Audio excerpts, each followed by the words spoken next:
Salam dostlar. Bu videoda sizə modus ponensdən modus toleransin məntiqdə necə işlədiyini izah edəcəm.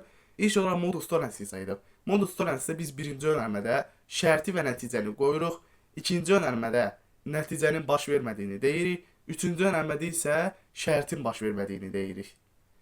Modus tolerans, yəni yağmur yağarsa yerlər ıslanır, şərti və nəticəni qoyduq.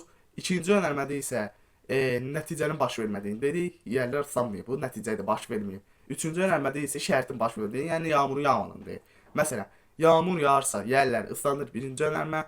İkinci önərmə yerlər ıslaq deyildir. Üçüncü önərmə o halde yağmur yağmamışdır. Bu modus toleransidir. İndi isə modus ponensə keçək. Modus ponensi isə biz ilk olaraq şərti və nəticəni qoyuruq. İkinci önərmədə isə nəticəni şərti qəbul edirik. Üçüncü önərmədə isə nəticəni qəbul edirik. Yağmur yağarsa yerlər ıslanır. Yağmurun yağması şərt, yerlərin ıslanması nəticə. İkinci önərmədə yağmur yağdı deyirik, şərti qəbul edirik, şərti doğruluyuruq.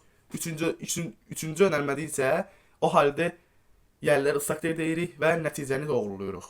Yəni yağmur yağarsa yerlər ıslanır birinci önərmə. İkinci önərmə yağmur yağmışdır, yəni şərti doğruluyuruq. Üçüncü önərmə isə o halde yerlər ıslaqdır, yəni nəticəni doğruluyuruq. Bu modus ponensidir. Bayaqki anlattığım da modus toleransi idi. Sağ olun, var olun.